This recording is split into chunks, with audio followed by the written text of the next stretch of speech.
Bonjour à tous et bienvenue dans Ça bouge de Lyon. Entre Zumba et Body Party, entre météo et actualité, nous sommes partis pour l'émission de la semaine.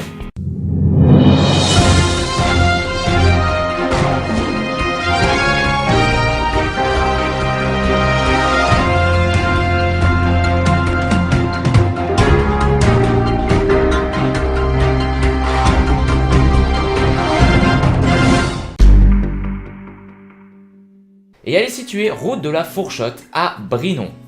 La volière est destinée à l'élevage de faisans dans un milieu naturel. Mi-juillet, 400 faisans d'eau ont été introduits et bagués à l'aile droite. Des oiseaux, toujours des oiseaux. L'harmonie d'Auxerre a conquis le public. Vous vous souvenez, on en avait parlé l'émission précédente. L'harmonie d'Auxerre a conquis l'auditoire. L'ensemble à contretemps de l'harmonie d'Auxerre était invité samedi par la municipalité de Champvallon et la Champvallonnaise à la salle culturelle. Il a fait la joie d'une cinquantaine de personnes. 150 écoliers pour nettoyer la ville. Les écoliers ont nettoyé la ville vendredi. C'était la journée de nettoyage pour les élèves de l'école élémentaire Saint-André-Gilbeau et Brinon-sur-Armançon. Dans le cadre de l'opération Nettoyons la nature, près de 150 élèves de toute école ont mis la main à la pâte. Fait divers, fait spécial, fait insolite, Brinon pense avoir découvert le trésor de l'abbé Javelot. L'abbé Javelot, curé dans les années 2000 et passionné d'archéologie, disait, avant de mourir, avoir trouvé une salle immense et somptueuse sous le château Saint-Loup, recouverte de mosaïques bleues. Les Brinonnais se souviennent l'avoir vu partir des journées complètes avec une lampe frontale et des bottes sans jamais savoir où il allait. Le journal de bord demeure introuvable et pourtant, Brinon vient peut-être de retrouver l'entrée de la salle bleue. Ce qui éveille également ma curiosité. Les voitures électriques peuvent maintenant se charger. Où ? La borne de recharge électrique est opérationnelle. La commune de Fleury-la-Vallée a opté pour l'acquisition de 2 véhicules électriques, un utilitaire et un particulier. Et pour finir, un point de travaux sur la réhabilitation des déchetteries. Et ça se passe à Joigny, les travaux se terminent à la déchetterie route de Chambre. Une reprise des abords, qui n'était pas prévue au programme, s'ajoute à la réhabilitation du site. Alors maintenant, où est-ce qu'on va sortir le week-end prochain ? Voyons ça tout de suite. Vous voulez apparaître dans l'émission ? N'hésitez pas à nous contacter avec sabouchedanslyon@gmail.com. Le premier événement va se dérouler tout le week-end prochain. C'est la 3e édition des journées Lucien Cornet.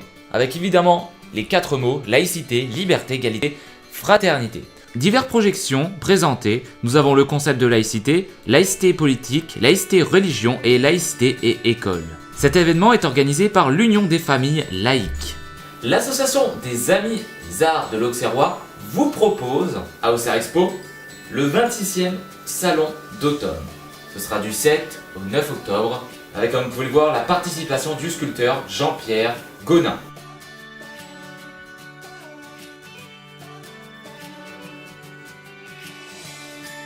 La Body Party qui se passe à Montigny-la-Relle. Entre autres, vous allez avoir manicure, sophrologie, développement personnel, massage, esthéticienne, bijoux, coiffure.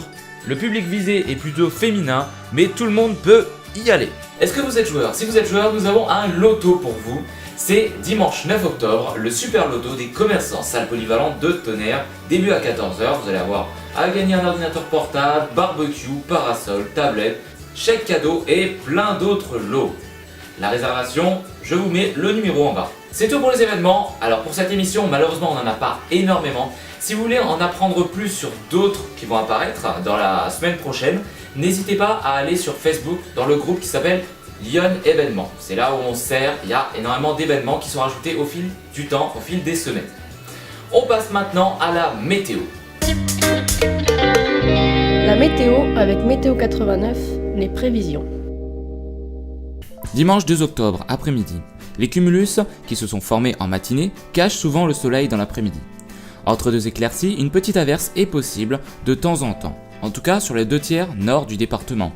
Les températures font grise mine, pas plus de 18 degrés à Sens et Auxerre. Lundi 3 octobre. La nuit claire et l'absence de vent au lever du jour favorisent l'apparition de brouillards, parfois épais, dans les vallées. Après leur dissipation, le soleil revient parfois très largement. Le vent se lève dans l'après-midi et bascule au nord-est. Les températures minimales sont fraîches, parfois moins de 5 degrés. Mardi 4 octobre. Le vent du nord-est, présent dès le lever du jour, limite cette fois la formation des brouillards. Le soleil s'impose toute la journée sans nuages ou presque. Les températures sont de saison, entre 5 et 7 degrés le matin et 18 à 20 degrés dans l'après-midi. Pour les tendances, globalement durant la période, les hautes pressions résistent à l'afflux des nuages et maintiennent un courant de nord-est prononcé. Le temps est donc bien ensoleillé, avec très peu de grisaille le matin. Il pourrait y avoir un peu plus de nuages samedi. Les températures minimales sont fraîches, parfois froides, surtout vendredi, où on pourrait descendre jusqu'à 2 degrés en campagne. Les maximales sont correctes pour la saison. Allez, on vous remet une petite recette de cuisine dans la découverte iconaise. Magasin, village, recette, la découverte iconaise est là pour vous. L'œuf en meurette. 2 œufs par personne, 5 lardons par personne, 50 g de beurre, 2 cuillères d'huile, un bouquet garni, 1 litre de vin rouge, un oignon, une gousse d'ail, sel et poivre. Faire revenir doucement dans le beurre et dans l'huile les lardons. Ajouter l'ail, l'oignon et le bouquet garni. Ajouter le vin et faire bouillir de 15 à 20 minutes. Retirer les lardons, passer la sauce et ajoutez-y les lardons. Laissez mijoter et ajoutez les œufs un par un. Saler, poivrer et servir chaud. C'est ici que nous nous quittons. J'espère que cette recette de cuisine vous aura donné l'eau à la bouche. Nous vous remercions énormément, toujours plus, pour le soutien que vous nous apportez pour notre émission. N'hésitez pas à partager notre émission, à mettre des commentaires ou à aimer la page, comme ça vous serez au courant dès que les prochaines émissions seront sorties. En général, le dimanche. Je vous souhaite une très bonne journée, une très bonne semaine et à bientôt.